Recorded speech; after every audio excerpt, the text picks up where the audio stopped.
In your first year in this world, you only added a single point to your strength. Yet that was enough to shatter boulders with a single punch. In your second year, you added to your strength again. Your body became completely invulnerable to blades, and you could even crush a butcher knife into an iron ball with your bare hands. With skills like that, you easily landed a job as a constable in town, earning yourself a steady government paycheck. Then, in your third year, the Great Qin Empire went to war with the Northern D tribes. Luckily, since you had no family ties, the local officials figured a guy with nothing to lose would be too much of a wildcard. They were terrified you'd either desert or start a rebellion, so they didn't drag you off to the front lines. Unfortunately, your captain wasn't so lucky, and he got drafted. Right before he left, with tears in his eyes, he entrusted his 10-year-old daughter, Xu Wanqing, into your care, and just like that, it was the last time you ever saw him. By your fourth year, boasting 4 points of strength, you were practically invincible among ordinary mortals. When ruthless bandits attacked the town, it was just you and your blade. Taking a leisurely stroll through the chaos, you effortlessly took down over 20 of them. The old mayor started treating you like his successor, and the townsfolk practically worshipped you as their guardian angel. The only slight hiccup was that one of the bandits you wiped out, a guy named Yi Yu, had an older brother named Yi Chongkong, who hit the jackpot a couple of years back. He got accepted into a cultivator sect, and word has it, cultivators don't exactly let grudges slide. Thank God the guy had just gone up the mountain, meaning he wouldn't be allowed back down for at least a decade or two. You breathed a massive sigh of relief. Hey, 20 years from now, who knows who'll be taking out who, right? Fast forward to year 11. 10 points of strength meant your punches could literally tear through the air and create a vacuum. But you started feeling like something was off with all that raw power, so you decided to put a point into luck instead. And man, that year, you were finding money on the street and catching fish with an empty hook. You were basically the universe's favorite child.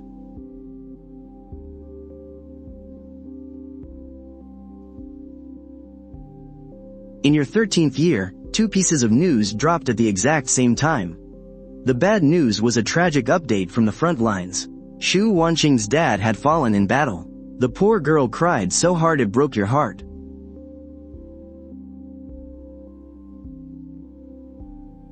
The good news? A master from the Mystic Heaven sect came down the mountain looking for disciples, claiming someone in town was blessed with immense destiny. You totally thought he meant you. But when the test results came back, the chosen one turned out to be Xu Wanqing. But she absolutely refused to leave, mostly because she had already figured out your little secret about never aging. Hoping that one day the two of you could stay together forever, she finally agreed to join the immortal sect. But she had one strict condition: you had to come with her. I'll go with you, she demanded, but he's coming too. But reality gave you a harsh slap in the face. The master checked your spiritual roots, and completely dismissed you as a luckless, ordinary mortal. He said bringing you along would be nothing but dead weight. So, you got left behind. But, as a sort of consolation prize, he let you pick one item. You didn't care for any fancy magical weapons. Instead, you asked if he had any techniques that could trade your lifespan for cultivation power. The master looked at you like you were an absolute idiot, but he tossed you a manual called the turtle breathing technique anyway, along with 2 foundation building pills. The manual stated, 300 years to form a golden core, and 3,000 years to become a supreme master. 30,000 years to reach sainthood, and 300,000 years to become completely unmatched in this world. But the best part? You could actually burn your lifespan at triple the rate, to train 3 times as fast. This thing was practically tailor-made for you. While it would take anyone else 300 years, you only needed 100. 3,000 years? Time would just fly by. Another decade passed, and the old mayor finally retired. You naturally stepped up as the new mayor. And by this time, your status panel was looking pretty damn glorious. Strength 20 points, luck 6 points. Just by casually flicking a leaf or a petal, you can pierce right through a boulder 50 meters away. With the blessing of high luck, your turtle breathing technique has even evolved into the Great Turtle Breathing Technique. Your reputation gradually spreads, and countless martial artists come flocking from all over just to meet you. Orphans seeking vengeance for their fallen clans, former geniuses whose engagements were publicly broken, and crippled outcasts with shattered meridians. Every single one of them practically screams main character energy. They kneel at your door, begging to be your disciple, but you turn them down, one by one. Are you kidding me? These guys are walking magnets for bad karma and deadly grudges. Taking in even one would bring you a lifetime of trouble. But these people just refuse to leave. They just go ahead and settle down in town. The perfectly peaceful Gantang town is completely turned upside down, forcefully transformed into a mini martial arts battleground by them. One day, someone wants to test your true strength, deliberately staging a fierce gang fight right on your turf. You sit calmly in the tea house, not even bothering to stand up. You just dip your finger into a drop of tea, and casually flick it. That single drop of water blasts out like a cannonball. It blasts the troublemaker flying away for dozens of meters, crashing right through half a street. The crowd turns pale with absolute shock. The crisis fades away. Shortly after, the mastermind behind the chaos steps forward to beg for forgiveness.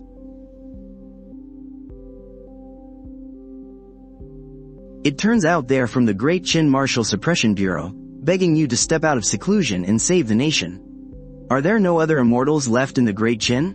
Because you still clearly remember when you first crossed over to this world. You saw an immortal descend from the heavens with your own eyes, wiping out an entire city with a single palm strike. It was exactly because of that terrifying sight that you decided to quietly lay low and safely build your strength. So why is it that now, there's suddenly no one left to help? Well, there is still one. But he has long been in total isolation, completely ignoring the outside world. Right now, you are our only hope. You learn from him that this world is actually just the mortal realm. And the true cultivation world is up in the spirit realm. If cultivators from the spirit realm try to forcefully descend to the mortal realm, they will be heavily suppressed by the heavenly Tao. So, very few of them ever come down. Hearing this, it all suddenly makes sense to you. At the same time, you feel a little thrilled. It seems there really aren't many truly powerful figures left in this world. As long as you just lay low for tens of thousands of years, you will eventually become absolutely invincible in this world. As for stepping out of seclusion right now, you firmly shake your head. Then, with a flicker of your body, you vanish right into thin air. Fighting in wars costs extra. Plus, it's way too dangerous. You absolutely refuse to go. A few days pass by, and out of nowhere, several terribly drained victims appear in town, having met a truly horrific end. The exact same thing happened decades ago.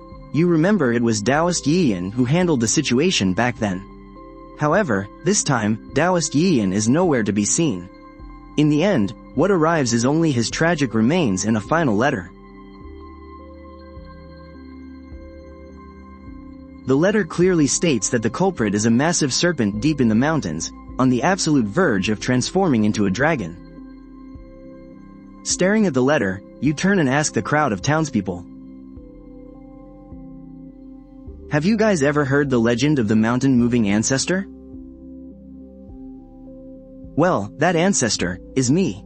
That very night, you head deep into the mountains all alone. Facing that colossal mountain shaped like a serpent's tail, you, armed with 25 points of raw strength, slowly raise your right fist.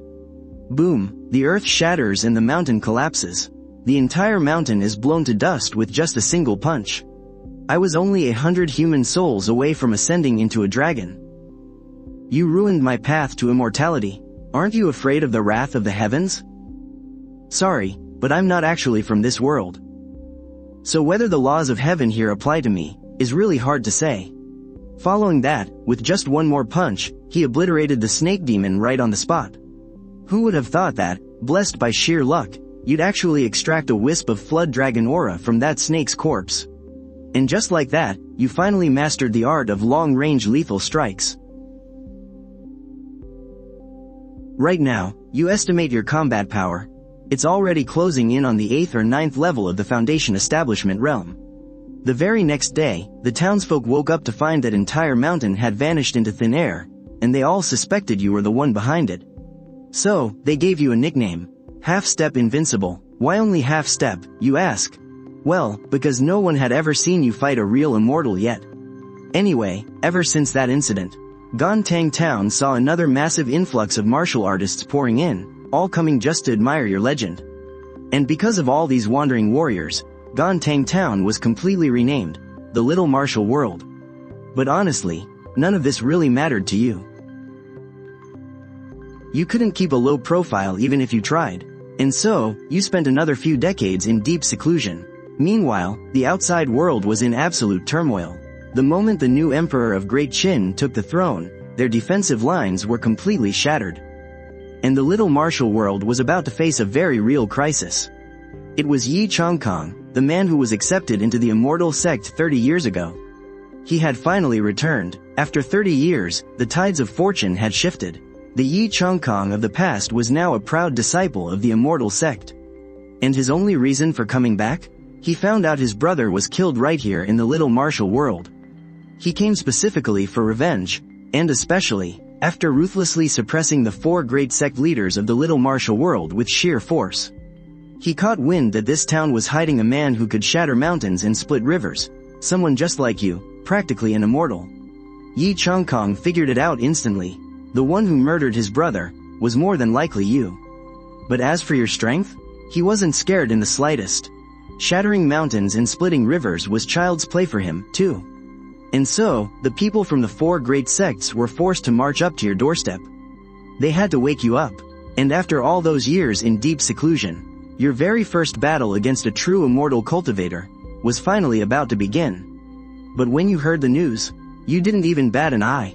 After all, when a guest travels from so far away, the polite thing to do is greet them with a couple of heavy punches. If they don't drop dead, you can always just kick them out later. Especially since, after spending decades in this world, your strength stat had already hit 35. Your true power had long surpassed what an ordinary, immortal cultivator could ever compare to. Facing Yi Changkong, who floated in midair with that unbearable arrogance, you just kept your absolute calm. Was it you who slaughtered my worthless little brother? Good riddance. Now I have the perfect excuse to slaughter every last one of you pathetic ants. Your bloodlust is way too heavy, you sighed. But Yi Changkong couldn't be bothered to waste any more breath. He simply raised his hand, sending a massive sword strike slashing right at you. Under the terrified gazes of the entire crowd, you simply reached out with 2 fingers and effortlessly pinched his flying sword right out of the air. Then, with a casual flick of your wrist, a terrifying shockwave erupted, instantly blasting Yi Changkong hundreds of meters backward.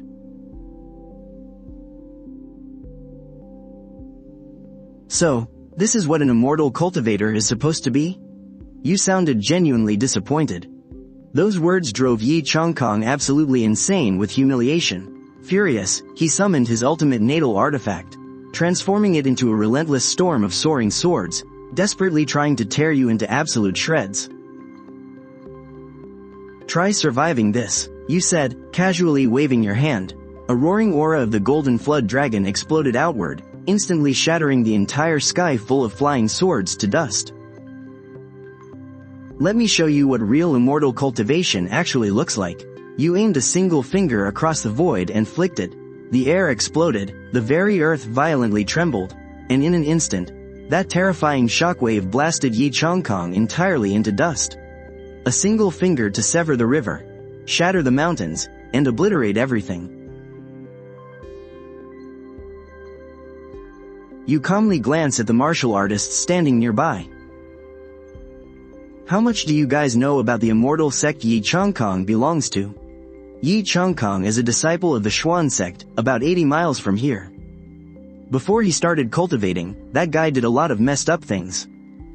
Yet he was still taken in by the sect.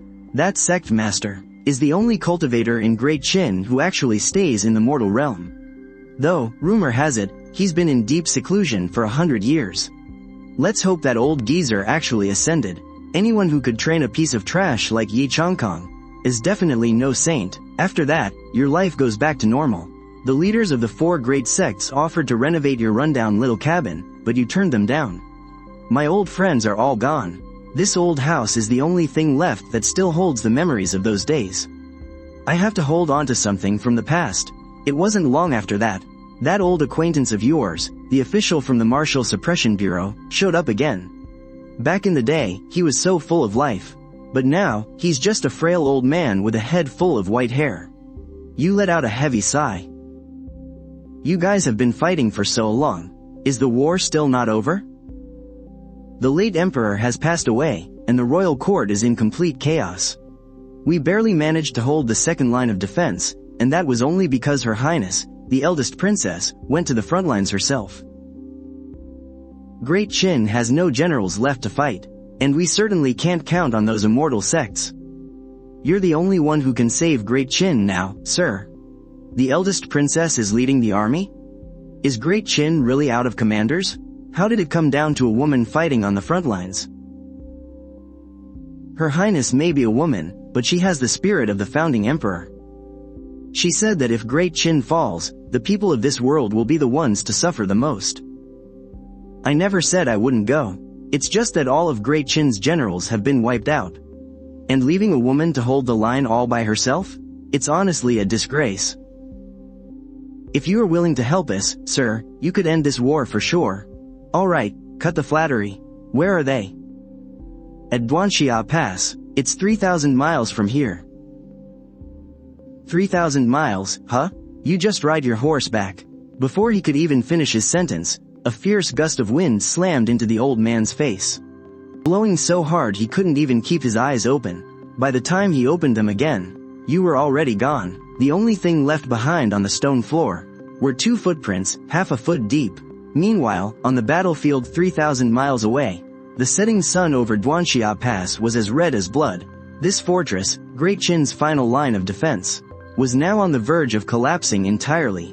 Up on the city walls, the fallen lay scattered everywhere. Underneath a torn and battered dragon flag stood the eldest princess, Shen Mushui. Her silver armor was stained dark red, and she leaned heavily on a broken sword. She was gasping for air. She was the very last shred of dignity the Great Qin royal family had left.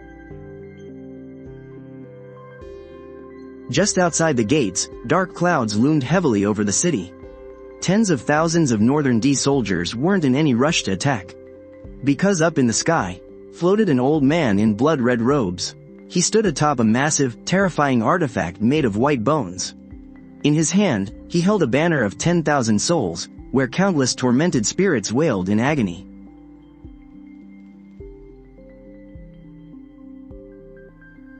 Little beauty, I am an elder of the Crimson Nether sect. If you agree to be a good girl and become my disciple, I just might let the Great Qin royal bloodline survive. If not, I'll slaughter this entire city and harvest your souls. You wicked demon, Great Qin only has princesses who fight to the bitter end. We will never have a royal family that gets on their knees and surrenders. HMPH, you refused to do this the easy way, so now you'll get it the hard way.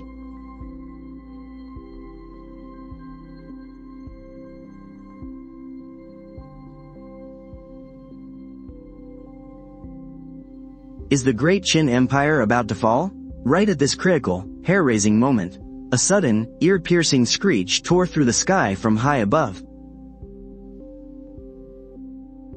Everyone instinctively looked up, only to see a streak of cyan light crashing down like a meteor. Moving with blinding speed, it slammed brutally into the massive ghost claw suspended in midair. There were no fancy magic spells, just pure, savage, kinetic impact. That terrifying spectral claw, capable of slaughtering an entire city, the very second it touched the cyan light, was like tofu getting smashed by a sledgehammer. It instantly shattered into a massive cloud of black mist. Without losing any momentum, the streak of light plummeted straight down, crashing into the open ground right in front of the city walls.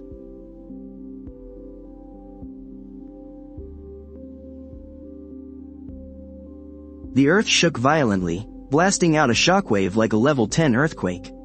It literally flipped tens of thousands of northern cavalrymen, both men and horses, straight into the sky. For a moment, there was dead silence. Whether it was the fallen Northern Army, or the defenders on the wall, absolutely everyone stared dumbfounded at the dust cloud. As the dust slowly settled in the center, right in the middle of a massive crater, you slowly stood up and patted the dust off your long robes. Adjusting the bamboo hat on your head, you muttered to yourself. That was quite a long trip. Didn't quite control my landing force there. Are you the one in charge here? I am. May I ask which immortal mountain you hail from, master? I'm no immortal master. You turned around, turning your back to the city wall, and looked up at the old man in the blood-red robe, who was hovering in midair and looking just as confused. I'm just a mayor. I heard some people were causing trouble around here. So I came to settle things. There are absolutely no spiritual fluctuations coming from your body. You're just a mortal? Could he just be a martial artist who learned some physical combat? Even though he didn't understand how the ghost claw was shattered just now. A cultivator's deep-rooted contempt for mortals kicked in. The old man instantly flew into a rage out of humiliation. Pinching a hand seal, he summoned a blood-red, flying sword that transformed into a crimson streak, shooting straight for the space between your eyebrows.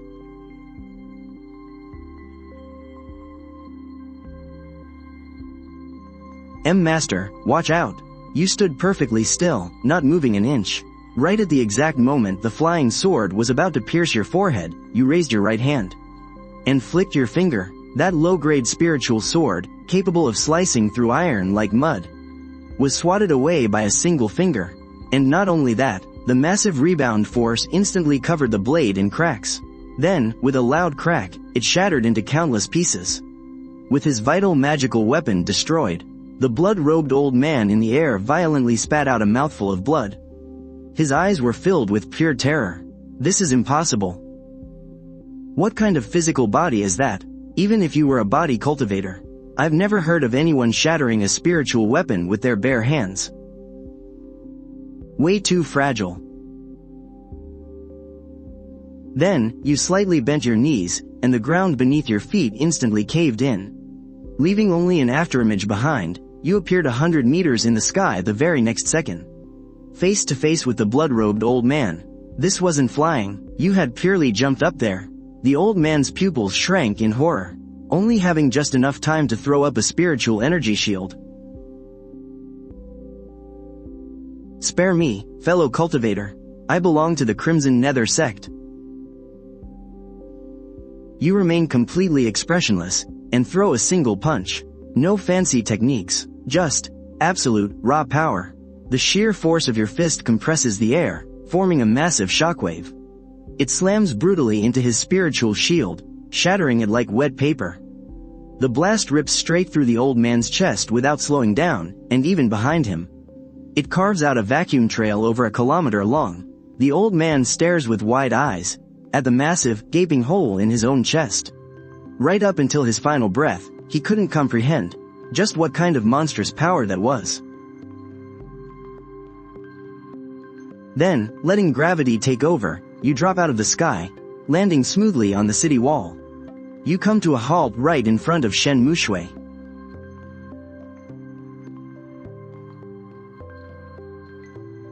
Seeing this god-like figure obliterated by a single punch, the Northern D army completely loses it.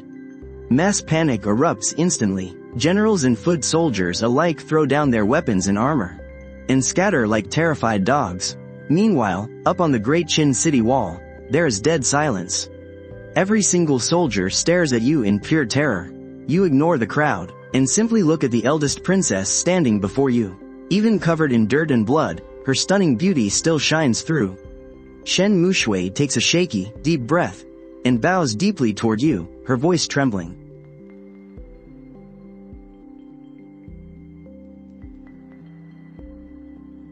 Thank you, immortal master, for saving my life, and for saving our nation. May I ask, your esteemed name, sir? Mushui is willing to offer the entire wealth of our kingdom to repay you. No need for rewards, you say dismissively. I just came down here to ask one quick question. Please ask, sir. If it is within my knowledge, I will hide absolutely nothing. You point casually at the mangled remains of the old man in the blood-red robes. This guy claimed he's from the Crimson Nether sect.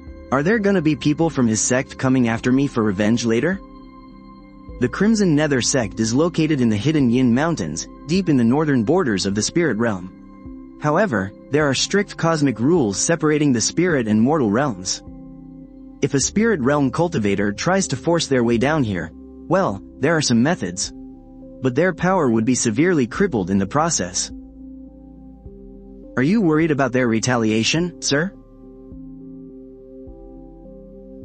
Ah, so they're pretty far away. I just took out their lackey. And I really don't want the big bosses coming down to cause trouble. I hate dealing with hassles more than anything. Alright then, if that's all, let's hope we never cross paths again. See ya. Sir, wait, the throne of Great Chin is currently empty. If you have any desire to rule.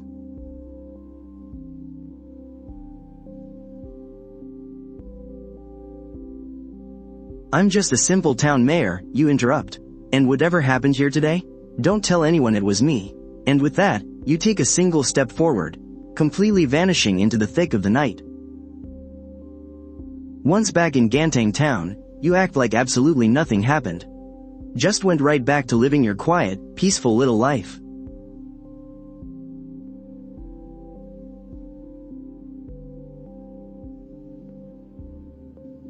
Year 85. This year, your strength stat hit 40 points. You realize that solely upgrading your raw strength is starting to hit a major bottleneck. Your physical body is struggling to handle this ridiculous amount of power. So, you make a decision. Starting next year, you'll start pumping points into Constitution. Strength. Year 90. The Great Qin Empire experiences a massive revival. Empress Shen Mushui governs with total dedication, bringing peace to all four corners of the land. Deep within the royal palace, she erected a completely blank stone monument. And on the 1st and 15th of every single month, she goes there to pay her respects. Only a very, very small circle of people know the truth.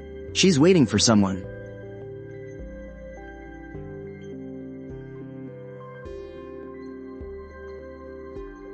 Meanwhile, you're just chilling by the pond in your town, trying to catch some fish.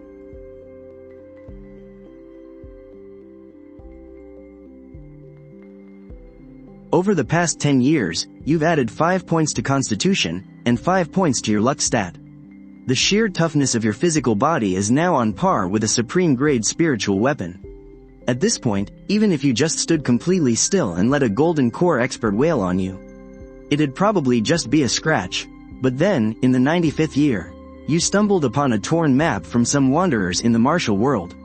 The map marked the location of a teleportation array leading to the spirit realm. You took one look, casually shoved it into a book, and used it to prop up a wobbly table leg.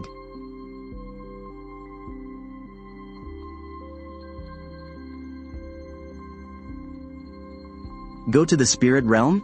You've gotta be kidding me. I heard golden core cultivators over there are as common as street dogs. And nascent souls are walking around everywhere. If I went to the spirit realm, wouldn't I just be a tiny bug someone could effortlessly squash? No way, I'm not going, not even if you killed me. Little did you know, the current you could already smash a nascent soul cultivator to pieces, using just your bare hands. In the 100th year, generations of elders in Gantang town had come and gone. You had become the oldest soul in town, yet your face remained exactly as it was at 20. One day, a beautiful woman dressed in luxurious robes arrived in town. You recognized her immediately. It was the former empress, Shen Mushui. 20 years had passed, and the passage of time had left its mark on her face. She knew you hated being bothered, so for 20 whole years, she never once tried to track you down. But now she had abdicated. After stepping down from the throne, she traveled all the way here, alone. Sir, may Mushui trouble you for a warm cup of tea? Come on in, it's freshly brewed. She didn't bring up how you saved the kingdom back then, and you didn't mention crushing the enemy with a single punch.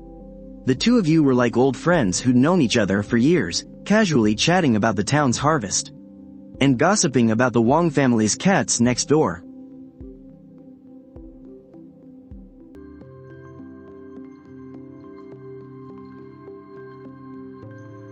In this moment, she was no longer the all-powerful empress. And you weren't trying to act like some untouchable master anymore. Right here, right now. You were simply two wandering stars, briefly crossing paths in the mortal world.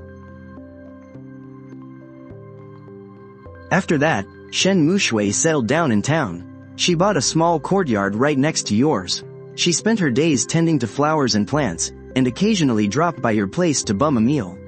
She never pried into your cultivation, and you, with equal and spoken understanding, never brought up her days in the imperial court.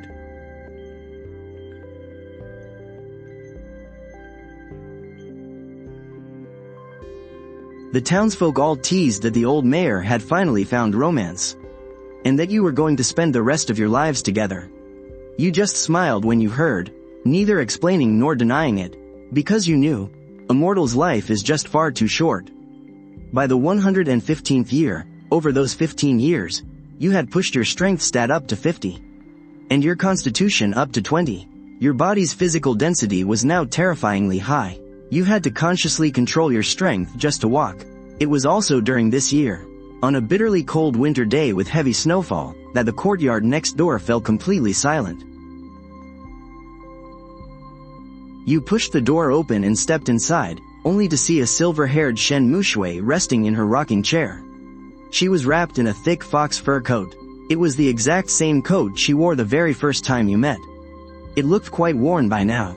She looked up at you, and through her faded eyes, a glimmer of youthful playfulness and deep contentment flashed. Sir, drinking your tea for 15 years, Mushui is more than satisfied. This is the highest level access key to the Great Qin royal family. Back then, I didn't just fight to protect the borders. It was also because I knew how much you hated being bothered.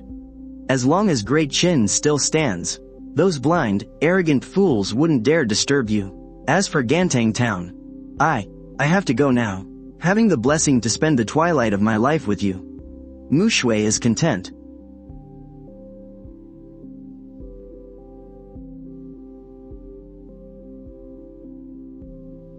In my next life, I pray I'm never born into a royal family, and I pray I never cross paths with an immortal. For the rest of your days, just find someone you truly love, and spend your life with them.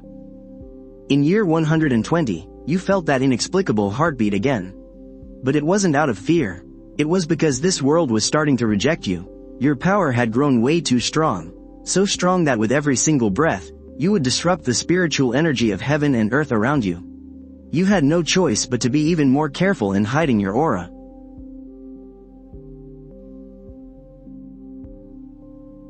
You'd sit all day in front of that broken table, propped up by a spiritual map, just spacing out, until today.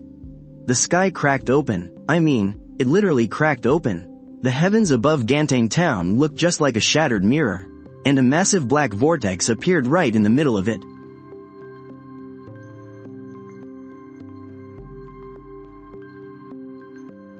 And what was worse, you could actually feel the will of the world trying to drive you out. This low-level map just couldn't handle a max-level character like you anymore. Beams of guiding light poured down from the sky. It was the light of a forced ascension. Whether you wanted to or not, this world was going to kick you out.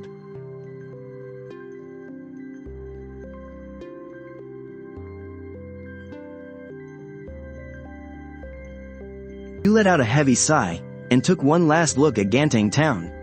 This place held 120 years of your memories.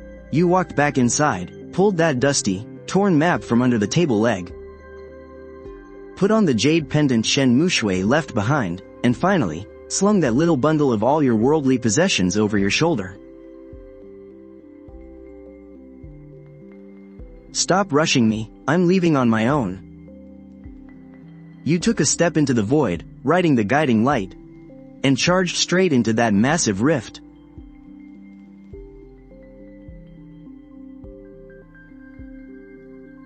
In that fleeting moment before leaving this world forever, you looked back and flicked your finger toward Gantang town. A soft golden light blanketed the entire town. It was a karma spell you cast using 5 luck points.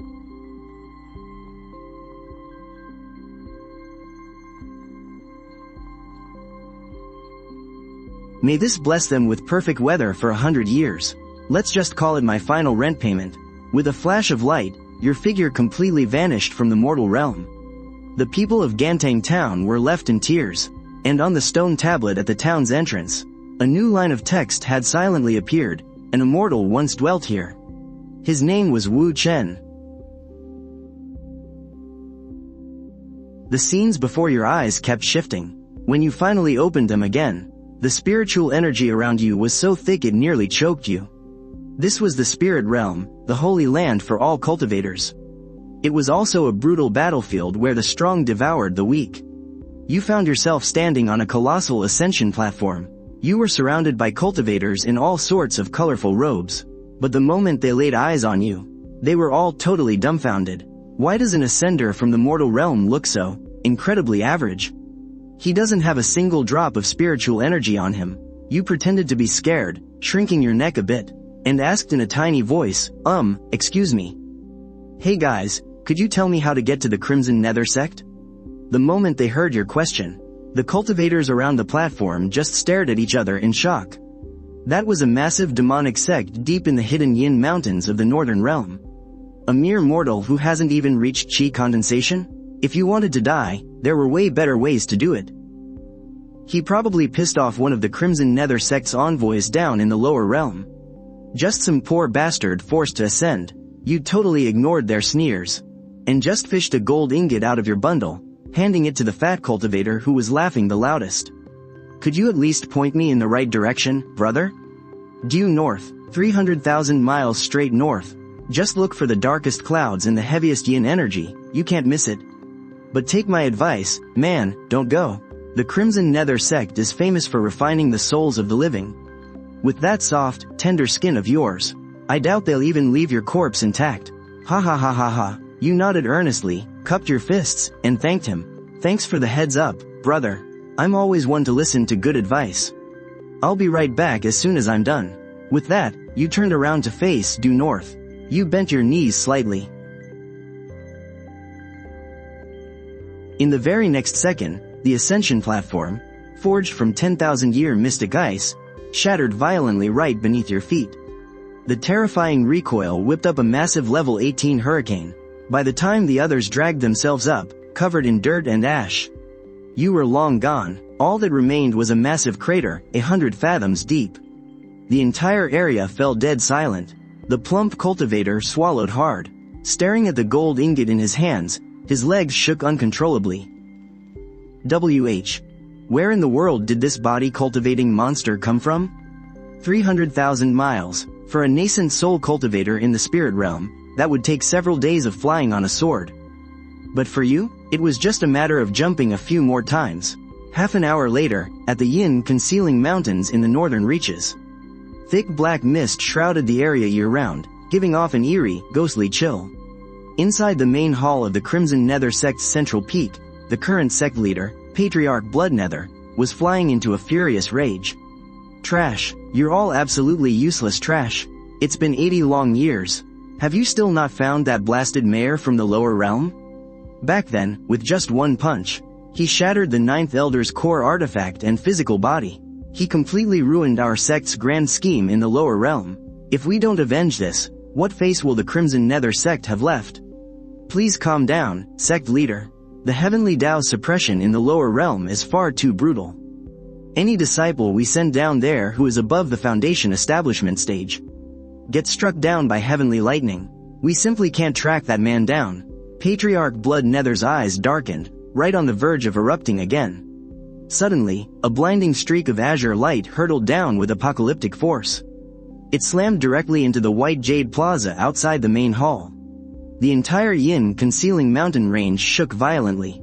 Countless pavilions and palaces collapsed from the sheer shockwave, as agonizing screams echoed all around. Horrified, Patriarch Bloodnether immediately led the elders rushing out of the hall. Right in the dead center of the plaza, a massive crater had opened up. And there stood a young man, wearing a battered bamboo hat and a faded, worn-out robe. He was casually brushing the dust off his clothes. Patriarch Blood Nether swept his divine sense over him. And his heart skipped a beat. There wasn't a single trace of spiritual energy coming from him. How could he just be a mortal? Who exactly are you, sir? Why have you destroyed the gates of my Crimson Nether sect? You adjusted your hat, raising your head, your calm gaze swept across the crowd. I'm the mayor of Gontang Town. The moment those words dropped, the entire courtyard fell into a dead silence. Patriarch Blood Nether's eyes went wide. It's you, that body-cultivating brute. I heard you guys have been looking for me for 80 years. I really hate dealing with trouble. And I don't like people holding grudges against me. So, on my very first day of ascension, I figured I'd drop by and get rid of the problem once and for all. You had a path to heaven, yet you chose to barge right into hell. I couldn't do anything to you down in the lower realm, but here in the spirit realm, I am an almighty master of the deity transformation stage. Elders, hear my command. Form the 10,000 ghost soul devouring array. Tear the flesh from his bones. Burn his soul to ash. Before his voice even faded, dozens of nascent soul elders summoned a massive wave of suffocating black mist. Transforming into billions of malicious spirits, they lunge at you, completely blotting out the sky. Facing the combined siege of a supreme soul formation master and the entire sect, you simply take a deep breath. Then, you slowly raise your right hand, and clench your fist. You throw a single punch.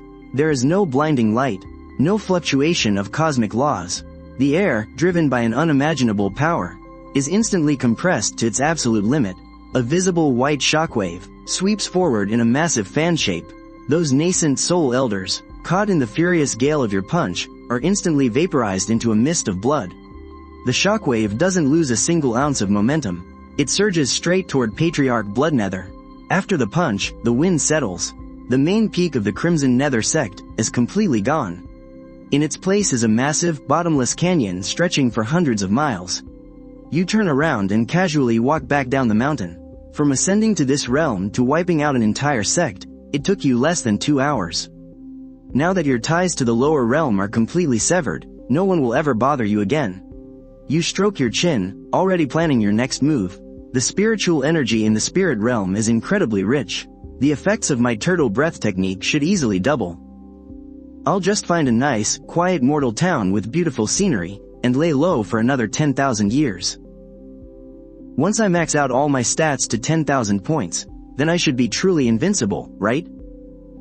The chaos at the Ascension platform took only half a day to spread across the 17 nearby towns. 3 days later, the news of the Crimson Nether sect's annihilation swept across the entire northern spirit realm like a plague. But no one connected the two events together, because absolutely no one would believe that a mere mortal who had just ascended from the lower realm could, in less than 2 hours, wipe out a demonic sect with a 3,000-year legacy. You are quite satisfied with this. Flying under the radar is the best possible outcome. After leaving the hidden Yin mountain range, you deliberately slow down your pace. After all, this is the spirit realm, not the mortal realm. Down there, you could do whatever you wanted. But up here, you decide it's best to keep a low profile. 7 days later, you arrive at a tiny place called Maple Bridge Town. And decide to settle down. It's perfectly nestled between the mountains and the river. The spiritual energy is incredibly thin, and it's far away from any major immortal sects. The town is mostly just hunters, herb farmers, and traveling merchants. But most importantly, the town is small, which means less trouble. You spend 2 taels of silver dust to buy an old house with a courtyard. You hang the jade pendant left by Shen Mushui right above your bed, and grab that torn map to use as a coaster for the wobbly table leg. You've realized that no matter where you go, this thing is just perfect for fixing wobbly tables. In your first year after ascending, you don't add any points to your strength. Instead, you add a single point to your magic power. The very next moment, the Great Turtle Breath technique, which had been slowly circulating within you, suddenly ignites like a spark. The spiritual energy of heaven and earth in the spirit realm is vastly richer than below. For the first time, you clearly feel a wisp of true spiritual essence forming inside your body. That wisp of energy is incredibly weak. So weak that even a beginner chi condensation cultivator wouldn't bat an eye at it. But to you, it means everything. Because it means you are finally no longer just a mayor who only knows how to throw punches. You are now a mayor who throws punches while practicing dual cultivation of magic and martial arts. In the second year, you add another point to your magic power. Nourished by the spiritual energy of the spirit realm, the Great Turtle Breath technique transforms once again. It is no longer just a simple breathing technique, but has evolved into an entirely new cultivation method. You decide to call it the Black Tortoise Sutra of Immortality. Damn, that name sounds badass. The effect is totally badass, too. It doesn't just efficiently turn your lifespan into pure cultivation. It also compresses your vitality, mana, and spiritual sense all at once. Simply put, it's absolutely perfect for you to lay low. In year 3, you decided to test out your spiritual sense. The second it spread out, the entirety of Maple Bridgetown became as clear as a book in your hands. Every little detail popped right into your head. You saw the tofu-selling widow on the east side, sneaking some pickled veggies to the blacksmith next door. You saw that gambling addict on the West Street, digging up his wife's secret stash of money. You even saw the town hall's backyard, where the old mayor was clutching his ledger, sighing heavily. You quietly pulled back your spiritual sense. Knowing too much is just asking for trouble. But unfortunately, trouble doesn't care if you find it annoying. It shows up anyway. Half a month later, a Tier 3 wolf demon showed up right outside Maple Bridge Town. The old mayor stood at the town gates with a dozen or so guards, their legs shaking like leaves. You were just standing at the back of the crowd. You really didn't want to get involved, but that stupid wolf demon just had to pick your courtyard wall. It bit down and collapsed half of it in one go. You stood in dead silence for 2 breaths. Then you walked right up and sent the wolf demon flying with a single punch.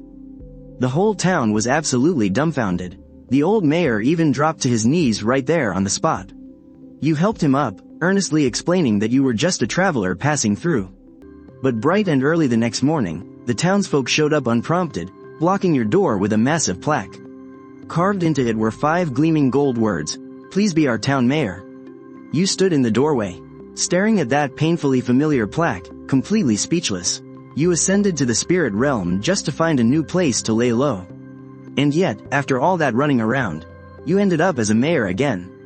You politely declined 3 times, and the townsfolk knelt there for 3 whole days. Finally, you let out a heavy sigh, and took the damn job. Well, running a town was something you had plenty of experience with, anyway.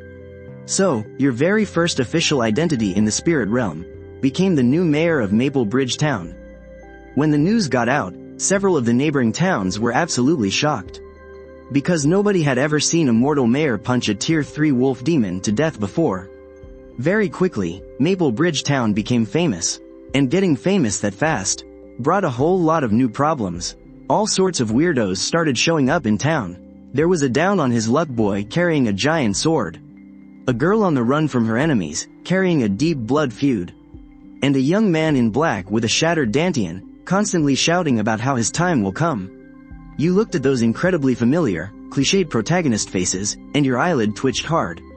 Right then and there, you put up a new sign at the town entrance.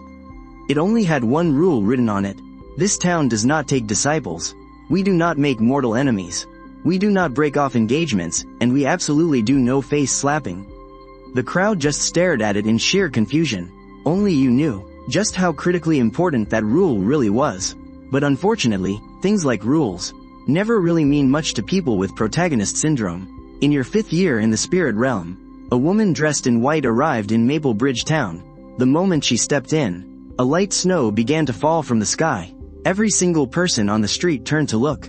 Because she was far too beautiful, and far too cold. She was followed by 8 guardians with overwhelmingly powerful auras. The seasoned wanderers in town recognized her immediately. The holy maiden of the Xuanshao sect, Xu Wanqing. Soon, there was a gentle knock on the courtyard gate. A voice drifted in from outside, familiar, yet somehow distant. "Sir, could Wanqing trouble you for a cup of tea?" You stood there in silence for a long time, but eventually, you walked over and opened the gate. Xu Wanqing stood there, her face looking exactly the same as before. But her eyes, they held a depth far beyond those days. She looked at you, her eyes turning slightly red. "I've been looking for you for over 100 years. You looked at her, then glanced at the 8 protectors standing behind her. "It's fine that you came. But why bring so many people? It wasn't my choice to bring them. They insisted on following. You frowned. Just hearing those words told you trouble was brewing. You welcomed her into the courtyard. The 8 protectors tried to follow her inside. You merely shot them a single glance, and the gate slammed shut on its own with a loud bang. All 8 of them instantly turned pale, because they realized they couldn't even muster the courage to push the door open. The courtyard was completely silent. Shu Wanqing sat by the stone table, quietly watching you brew the tea. She didn't ask how you had been all these years, and you didn't ask her how she managed to make it from the mortal realm to where she is today. Because both of you knew, surviving these past 100 years couldn't have been easy. Once the tea was ready, Shu Wanqing held her cup and whispered, "You haven't changed at all, sir." "I have. In the past, I was only afraid of getting dragged into worldly troubles. Now, I'm even scared of getting dragged into spirit realm troubles." Shu Wanqing couldn't help but laugh. That smile.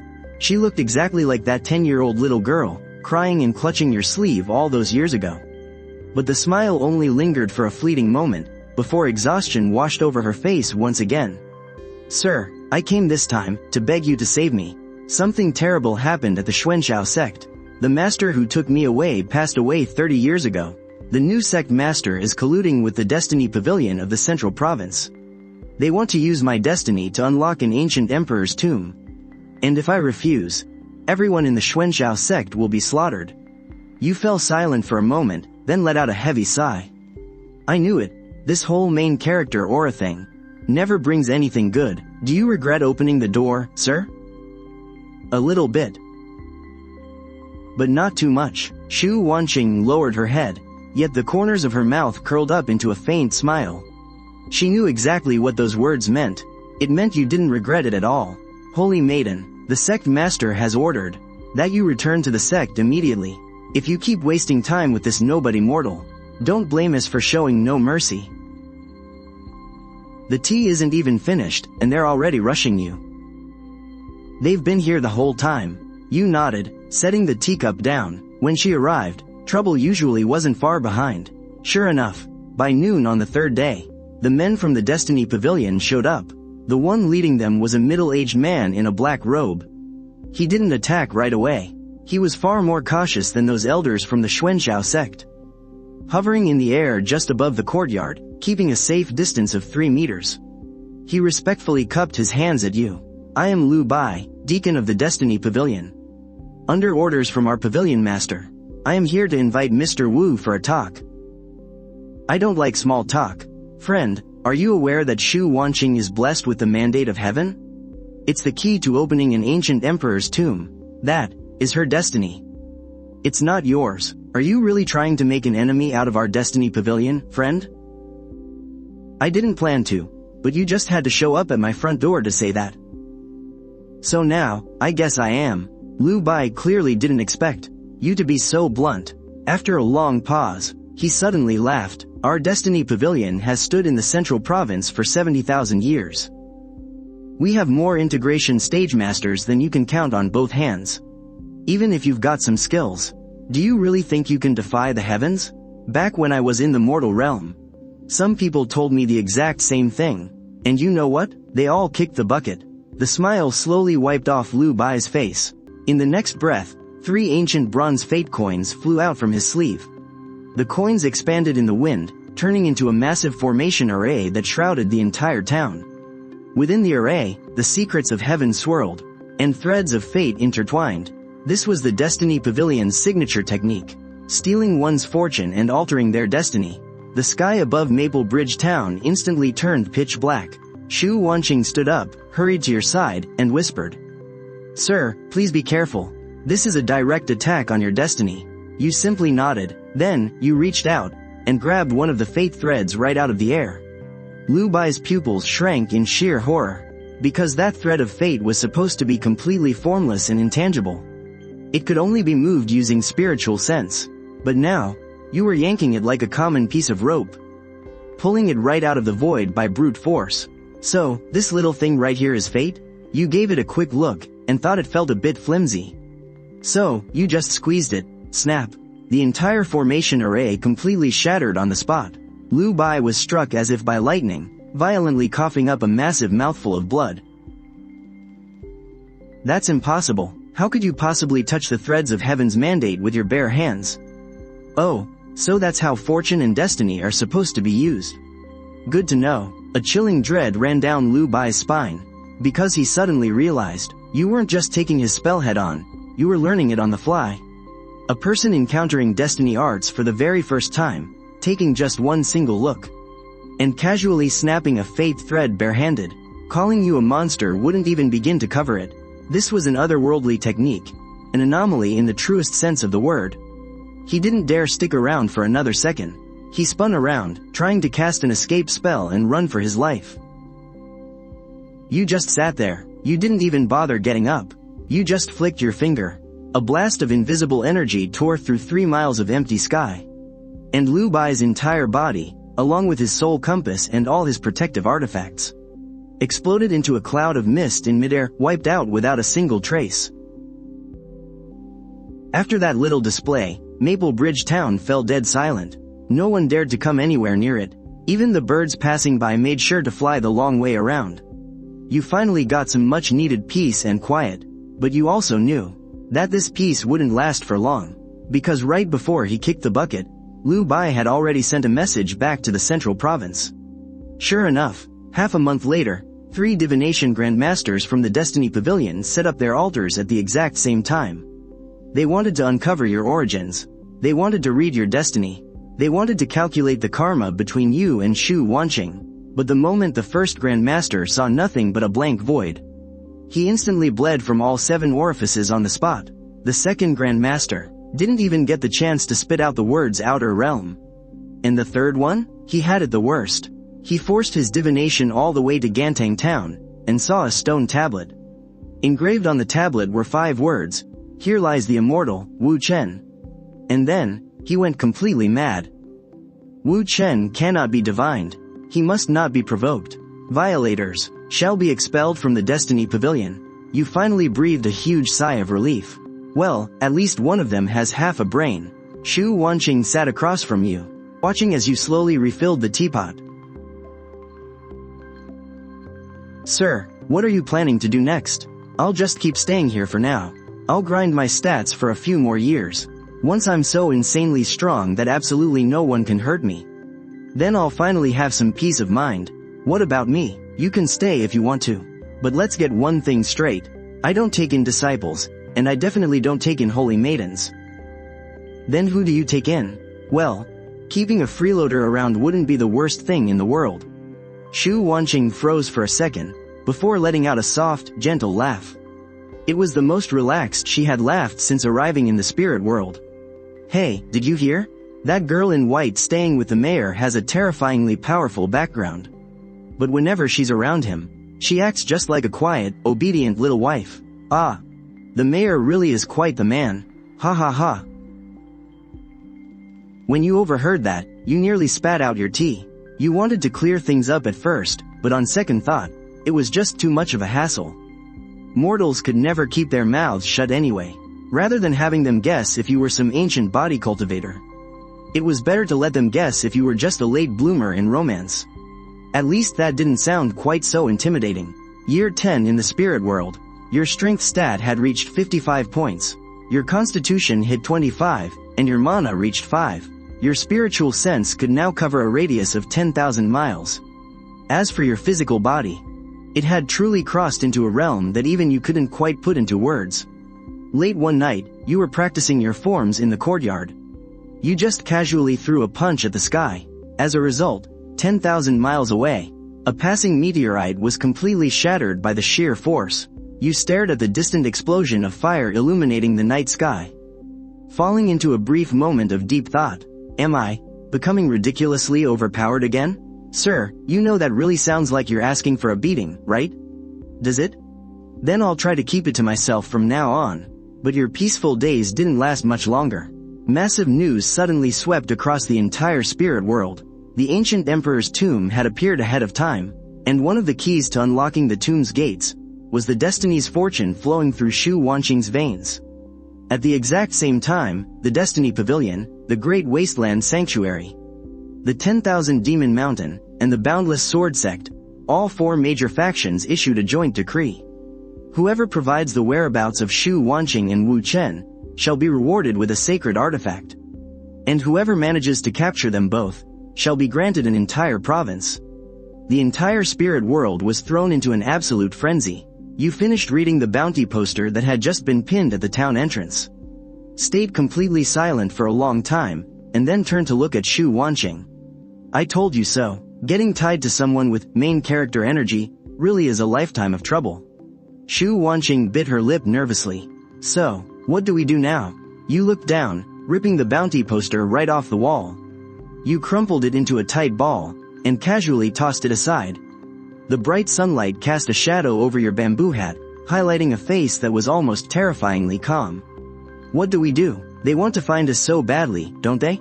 Well, let's save them the trouble of looking. You grabbed Shu Wanqing's hand and immediately stood up. With a single, heavy step forward, the ground instantly exploded into a massive crater. Shu Wanqing only felt her vision blur. The surrounding scenery was already rushing backward wildly. 1 hour later, you and Shu Wanqing stood outside the mountain gate of the Heavenly Mandate Pavilion. Here, the mountain peaks were scattered like chess pieces. 99 star trails cascaded from the sky, and celestial observation platforms hovered high above the sea of clouds. It truly possessed the majestic atmosphere of an immortal sect.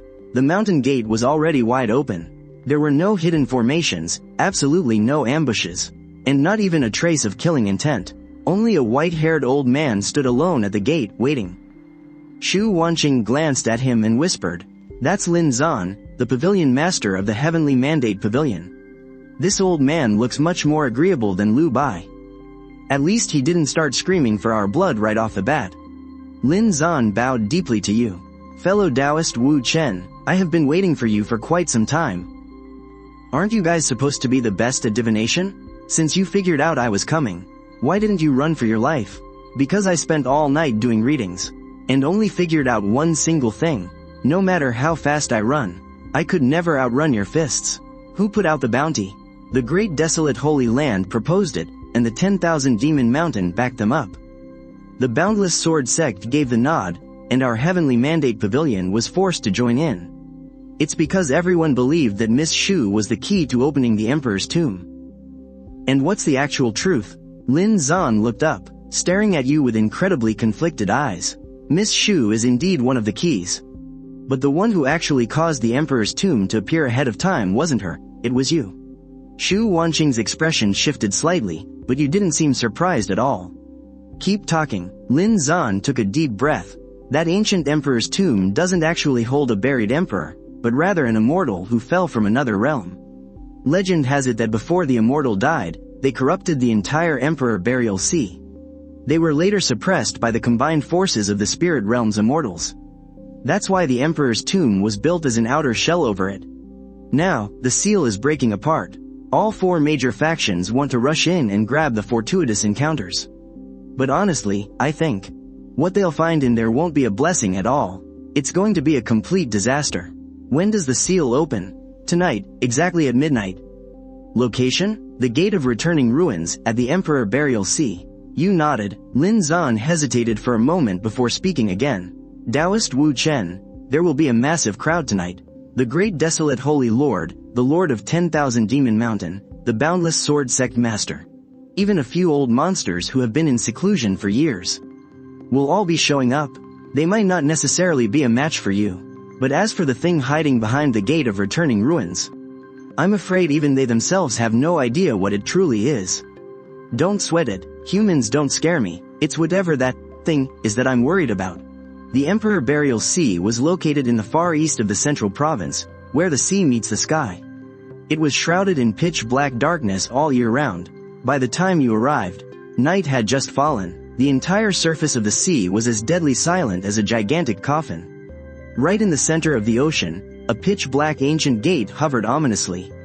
The ancient gate stood tens of thousands of feet high, covered entirely in ancient runes that no one could decipher anymore. The 4 major factions had already arrived. The Heavenly Mandate Pavilion took the east, but their people stood far back. They clearly looked like they were just there to enjoy the show. To the west was the great desolate Holy Land, with their vital energy towering like a forest, and holy light illuminating the sky. To the south was the boundless sword sect, their fierce sword aura slicing right through the heavens. Even the ocean itself was slashed into hundreds of rifts. To the north stood the mountain of 10,000 demons. All kinds of great demons lurked in the sky above, their fierce aura blotting out the moon. The moment you and Shu Wanqing appeared, the entire sea fell dead silent. Every single pair of eyes locked onto you. Wu Chen is here. I can't believe he actually dared to show up. A monster who ascended from the mortal realm. Let's see how long he can keep up that arrogant attitude today. The ocean breeze was biting cold. But you just looked down at the churning black waters beneath your feet. The feng shui in this place is terrible. Shu Wanqing asked softly, Sir, do you mean them? I mean the things behind that door. A voice boomed, I am Ji Kang, of the Central Heaven's great desolate holy land. Wu Chen, hand over Shu Wanqing, and I can pretend that nothing happened before. Who the hell do you think you are? You replied, Wu Chen, are you truly going to make an enemy out of the entire world? I originally just wanted to have a little chat with you guys. Fine, then today, I will see for myself exactly what an ascender from the mortal realm is capable of. He raised his hand, summoning an ancient, massive cauldron that slowly rose from the void. The moment the cauldron appeared, the spiritual energy across 10,000 miles completely collapsed. The Desolate Heaven Cauldron, that's the ultimate holy relic of the great desolate holy land. Suppress. The Desolate Heaven Cauldron came crashing down. In that split second, it felt as though half the sky had caved in. You stood right where you were. You didn't dodge, and you didn't back down. You simply raised your right hand, and caught that colossal cauldron single-handedly. Boom, the sea erupted into a 1,000-foot high tidal wave. Yet your feet didn't sink a single inch. Every cultivator there was absolutely dumbfounded. Ji Kang's face instantly turned pale. That's impossible. You casually tossed the cauldron up to weigh it. You nodded, yeah, it's actually pretty sturdy. The next moment, you slightly closed your 5 fingers, and the Desolate Heaven Cauldron let out a deafening, agonizing shriek. Fractures began spreading rapidly across the surface of the cauldron, one after another. With a sickening crunch, the Desolate Heaven Cauldron shattered into 1,000,000 pieces right there in your grip. Countless fragments plummeted into the ocean. Ji Kang was frozen in pure shock. You casually tossed the largest piece of the cauldron spirit into your bag. I'll hang on to this one, you muttered. Could be useful for boiling water later. Before anyone could snap out of their shock, a sharp sword chime rang out from the Infinite Sword Sect. An old man in gray robes descended, riding upon 10,000 swords, his hair and beard wildly flailing in the wind. His murderous aura pierced the heavens. You insolent bastard, that holy cauldron, how dare you defile it? I am Xie Xuan of the Infinite Sword Sect, and I invite you to die. You stared at the overwhelming wave of swords blanketing the sky. Frowning slightly, you sighed. Why are you sword cultivators always so damn aggressive? Xie Xuan couldn't be bothered with words. He threw his hand up into the air. 100,000 flying swords rained down like a torrential storm. The entire night sky was instantly lit as bright as day. You stood your ground, and slowly extended 2 fingers. Then, you gently pinched the air in front of you. Those 100,000 flying swords suddenly slammed into an invisible, massive wall. They froze dead in midair. The very next second, you clenched your fist. The entire river of swords violently collapsed inward. All 100,000 flying swords in the sky were forcefully crushed into a single, massive ball of scrap metal. You casually flicked your finger. That colossal ball of swords shot back like a meteor. Xie Xuan, along with the 36 sword cultivators behind him, were instantly obliterated into a cloud of gray mist on the spot. The entire faction of sword cultivators fell deadly silent. Right at that moment, that pitch-black ancient gate in the center of the ocean suddenly lit up. Shu Wanqing's face turned slightly pale. Sir, it's looking at you. You felt it too. It wasn't an illusion. The thing behind that door really was looking at you. The very next moment, the ancient door trembled violently. A massive black chain snapped with a sharp crack from the gap in the doors. Standing in the distance, Lin Zan gasped. Oh no, the door isn't just opening. The thing inside is coming out. A deathly pale hand slowly reached out from the darkness behind the door. The hand wasn't large. In fact, it looked completely ordinary. But the moment it appeared, the spiritual energy across 100,000 miles completely died. It truly died. It stopped flowing. It stopped breathing. It stopped responding to anyone's call. An immortal corpse. That's an immortal corpse. The next second, the hand pressed down gently. That ancient Mahayana monster, along with hundreds of cultivators around him, instantly crumbled into silent ash. Absolute chaos broke out. The top-tier giants who were acting so high and mighty just moments ago were now retreating like maniacs. But it was completely useless. The thing inside the ancient door was stepping out, bit by bit. It was a figure in white, completely wrapped in broken chains. He had no eyes. His face was nothing but smooth, pale skin. But the moment he lifted his head, everyone felt like they were being stared at. This is the first time I've ever seen something that looks like more trouble than me. The white-clothed immortal corpse slowly raised its hand, and pointed straight at you from afar. In that split second, an unprecedented sense of lethal danger genuinely crashed down on you for the very first time. The space beneath your feet began to collapse. You glanced down at your arm, and surprisingly, a tiny, bleeding cut had split open on your skin. I've been in the spirit realm for so long, and you're the first one to actually scratch my skin. Naturally, the white-clothed immortal corpse didn't answer. It simply took a single step forward, and as that foot landed, the hidden Earth sea instantly evaporated. The ocean waters completely vanished. Amidst the thick layers of steam, countless cultivators didn't even have time to scream. Before being vaporized into nothingness by the blinding white light, the white-clothed immortal corpse had completely stepped out of the ancient door. The entire heaven and earth began to shatter. A massive black rift even tore open across the sky. It looked like the entire spirit realm was about to be ripped apart by it. You looked up at the massive rift, and your brows finally furrowed, because you suddenly realized something. If you let this thing keep wreaking havoc, forget about laying low. You probably wouldn't even be able to find a peaceful place to act as town mayor anymore. Thinking of this, you let out a long, heavy sigh. I just came out here to talk some sense into people. How did it turn into cleaning up another massive mess? Sigh. Shu Wanqing looked at you, and suddenly whispered, "Sir. If you can't beat it this time, please just run." You turned around and shot her a glance. What nonsense are you talking about? My home is still back in Maple Bridge Town. I even have a map propping up the leg of my table. With that said, you took a step forward. In that instant, you stopped suppressing your vitality. You stopped suppressing your spiritual sense, and more importantly, you stopped suppressing a physical body so ridiculously strong that it defied logic itself. For the very first time, your aura fully erupted across the spirit realm. Across 100,000 miles, the mountains and seas roared in unison. Countless cultivators who were still running for their lives were simultaneously struck by this ultimate, pure life force, and were forced to their knees under the crushing pressure. At the exact same time, the chains on the white-clothed immortal corpse whipped furiously into the air. Transforming into 9 world-ending black dragons, they lunge at you to tear you apart. You raise your hand and grab the first one. With a flick of your wrist, you swing it out like a whip, instantly obliterating the second black dragon to pieces.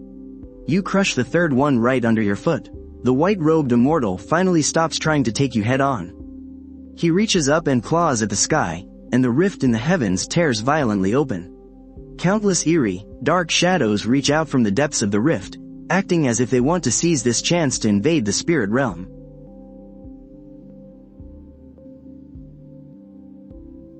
He's opening the realm gate. He wants to drag the corruption from the outer realm inside. Hearing the words, outer realm, you pause for a split second. Then, you suddenly remember the moment the Destiny Pavilion suffered a deadly backlash from their divinations. Those were the exact 2 words they failed to finish saying. The white-robed immortal clearly senses your brief hesitation. He vanishes in a flash, instantly reappearing right in front of Shu Wanqing. He lunges to claw at the center of her brow. Shu Wanqing's protective aura erupts on its own, transforming into countless white gold chains that desperately try to hold him back. But against the immortal master, she is still way too weak. Your eyes instantly turn dead cold. You dare touch her? You're dead. The very next moment, you disappear entirely. It wasn't actually disappearing, it was just that you were moving too fast. So incredibly fast that everyone's eyes are rendered completely useless. By the time you reappear, You are already standing right behind the immortal corpse, with your right hand plunged straight through his chest. The entire world falls deathly silent once more. The white-robed immortal slowly lowers his head, staring at the hand protruding from his own chest. In your grip is a sphere as pitch black as the night sky. It isn't a heart made of flesh and blood, it is a throbbing, pulsing lifeless object. For the very first time, you feel your hand burning hot. It is the searing heat of a much higher dimensional power. Yet, you don't hesitate for a single second. Your 5 fingers crush downward in a vicious grip. The black sphere violently explodes on the spot. The white-robed immortal's entire body convulses. As if everything has been drained from him, the immortal light sustaining his form begins to rapidly shatter and fade. But he doesn't fade away immediately. On his blank, completely faceless visage, a jagged slit slowly tears open, forming something that resembles a mouth. The next moment, a voice, incredibly raw and raspy, echoes directly inside your mind. So, it is you.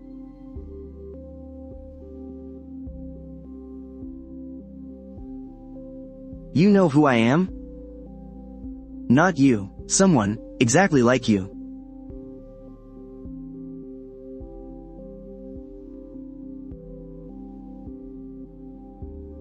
What does that mean? Who the hell are you? Do not go up, as his words trail off. He completely dissolves into a shower of pale, grayish-white light. The realm gate he had forcefully torn open, slowly seals shut at the exact same time. The world finally regains its natural colors.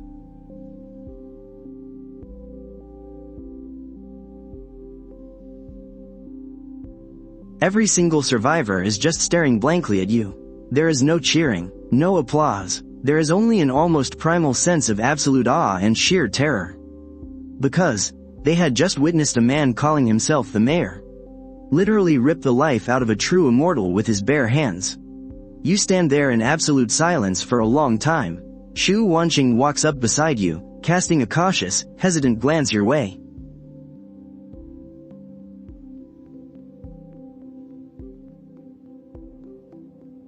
Sir, are you alright? You look down, staring at the pale, grayish-white residue still clinging to your palm.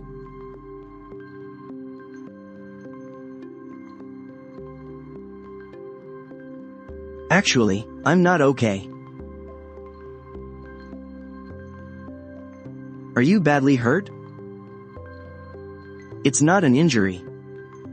Our problems just got a whole lot bigger.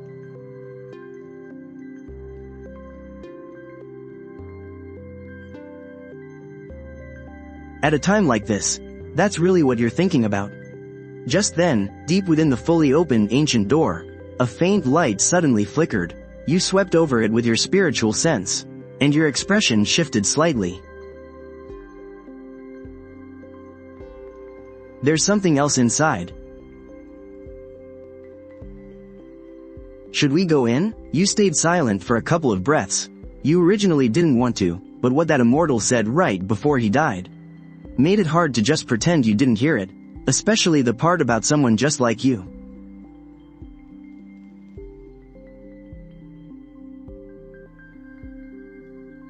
Let's go in and take a look. We'll leave as soon as we're done. You step through the ancient door, with Shu Wanqing following closely behind. The world behind the door wasn't a tomb, but a desolate expanse of grayish-white ruins that had long since crumbled. There was no spiritual energy here, not even the slightest trace of flowing time. Only a dilapidated stone hall stood completely alone in the center of the wasteland.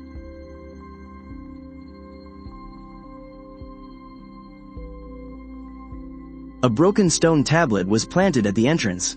It didn't have any spirit realm writing on it, nor any ancient runes. Instead, it was written in a script you were incredibly familiar with. Simplified Chinese. Standing before the tablet, you were genuinely stunned for the first time. I am just like you.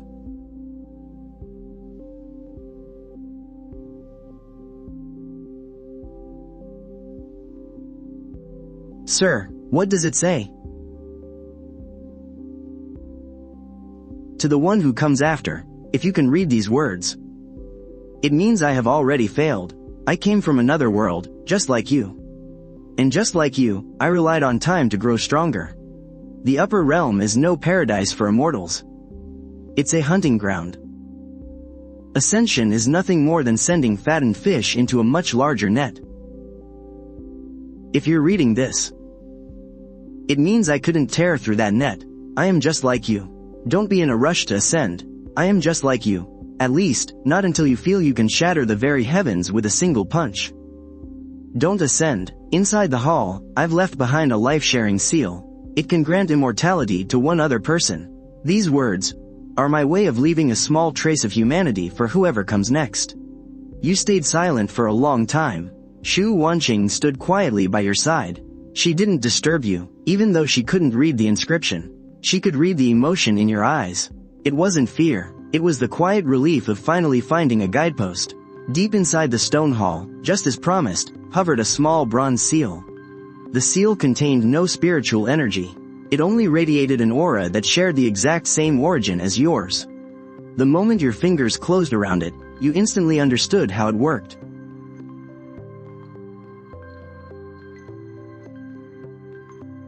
It couldn't give someone the same infinite growth you had, but it could allow one person to share your endless lifespan. You subconsciously glanced at Shu Wanqing. Catching your gaze, the tips of her ears turned a faint shade of red. Still, she asked softly, "Sir, what was written in there?" "It said that we shouldn't ascend any higher for now." "Then we won't," she answered so quickly, as if it wasn't something she even needed to think about. You suddenly smiled. You had originally come out on this trip to take care of a problem. But at the end of all that trouble, was another person, just like you. Someone who had left a guiding light just for you. Before leaving the ancient door, you looked back one last time at that desolate, grayish-white wasteland. Then, you threw a single punch, shattering the entire sealed realm, reducing it and the ancient door to absolute dust. Sinking completely into nothingness.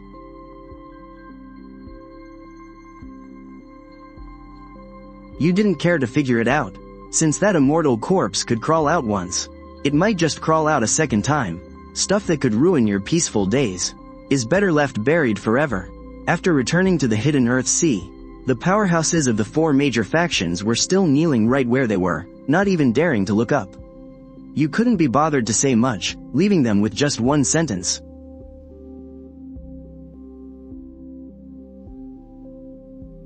From this day on, if anyone dares to target Shu Wanqing or Maple Bridge Town, I'll be paying a little visit to their sect.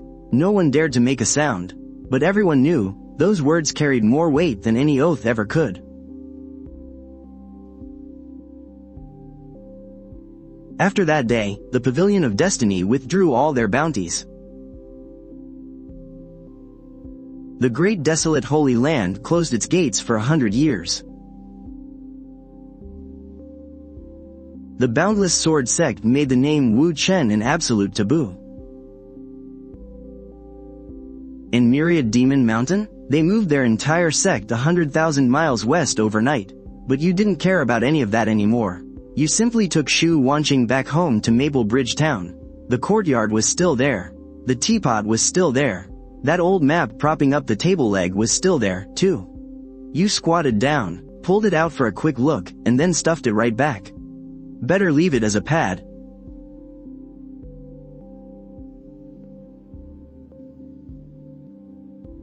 That night, you sat in the courtyard brewing tea. You placed that small bronze seal on the stone table and pushed it over to her.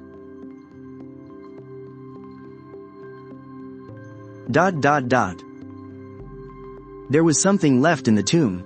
It can make a person live for a very long time. The catch is, you might have to look at my face every single day from now on. Pretty annoying, huh? Shu Wanqing froze. She stared at that small seal, and her eyes slowly grew red.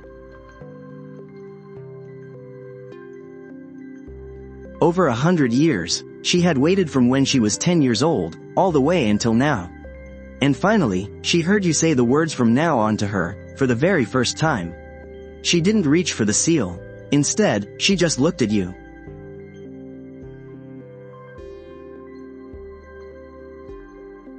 Sir, does this mean you're taking me in? Only then did Shu Wanqing smile, clasping the small seal tightly in her palm. The moonlight fell, reflecting in her eyes like shattered stars. That night, there were no heavenly tribulations in Maple Bridge Town. No strange phenomena either, just that old lamp in the courtyard, burning brightly through the entire night. Many years later, people in the spirit realm would still talk about that night at the Hidden Earth Sea. Talk about the man who crushed a holy weapon with a single punch and tore into an immortal corpse barehanded, Wu Chen. Some said he had already ascended to a higher realm. Some said he was living in seclusion deep within a holy land.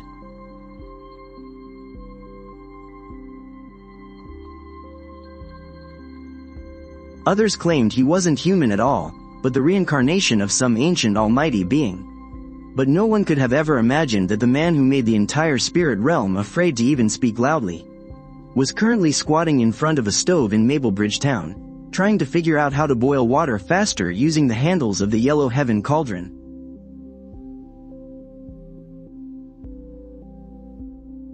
Herbs were drying out in the courtyard.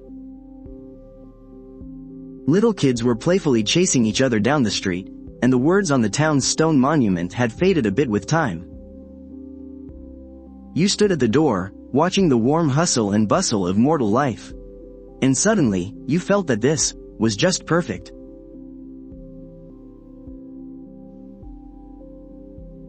As for that heavenly net up above, you'd go and tear it to pieces, sooner or later.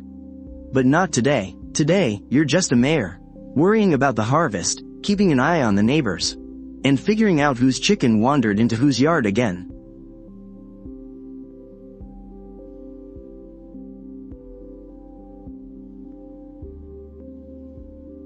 As for being invincible, or immortal, and all those higher mysteries, they can wait. You've got plenty of time, anyway. And this time, you're finally not alone anymore.